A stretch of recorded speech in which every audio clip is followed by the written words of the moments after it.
আমাদের অনুভূতি বলার বাহিরে।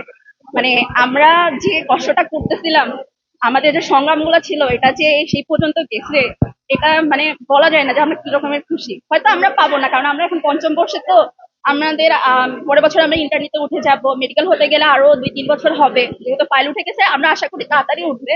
কিন্তু আমরা আশাবাদী, আমরা ওই কষ্টটা করলে আমাদের যারা জুনিয়ররা আসবে, আমাদের পরের ব্যাচ গুলো, ওদের সেই কষ্টটা হয়তো করতে হবে না, তারা আরো ভালো করে জিনিসগুলো জানতে পারবে। মানে মেডিকেল ছাড়া আসলে একটা প্র্যাকটিক্যাল জায়গা ছাড়া এই নলেজ আসলে মানে 50%-এরও কম হয়ে যায়। খুবই আনন্দিত যে আমাদের এত বছরের যে একটা আমাদের প্রচেষ্টা, একটা আমাদের হসপিটাল হওয়ার, সেটা এখন পূরণ হতে যাচ্ছে। আমরা অনেক আগে থেকে এটা এক্সপেক্ট করতেছিলাম যে আমরা একটা হসপিটাল পাবো আমাদের সামনে। আমরা থার্ড ইয়ার থেকে ফিফথ ইয়ার উঠছি, কিন্তু ভালো মতো কোথাও করে প্র্যাকটিস করতে পারি নাই।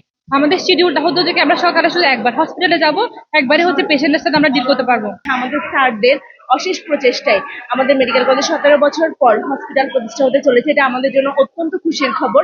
আমরা সবাই অনেক অনেক বেশি গর্বিত এটা নিয়ে। এবং আজকে সেই উপলক্ষে আনন্দ মিছিল এবং মিষ্টি বিতরণ করা হচ্ছে। এটা আসলে কক্সবাজারবাসী না শুধু, এটা হচ্ছে আমাদের শিক্ষার্থী সহ কক্সবাজারবাসী সকলের একটা আশা আকাঙ্ক্ষার জায়গা ছিল।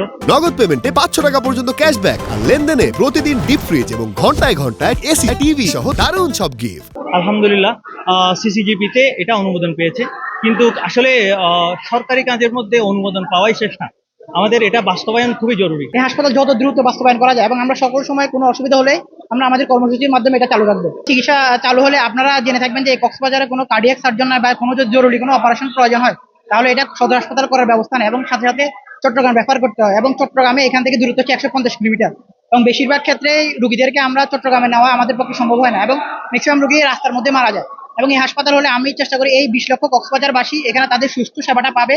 এবং একজন মেডিকেল শিক্ষার্থীদের পাঠাগার বা যেটা আসল বই হচ্ছে হাসপাতাল, এই আসল বই যে হাসপাতাল, এখানে তারা পর্যাপ্ত শিক্ষাটা নিতে পারবে। কিন্তু সদর হাসপাতাল হওয়া যাওয়ার কারণে তারা এখান থেকে বাসে করে যেতে হয়, এবং সেই ভোগান্তিটা কমবে। এবং আশা করি এই কক্সবাজার মেডিকেল কলেজে দেশ সারা চিকিৎসক তৈরি হবে।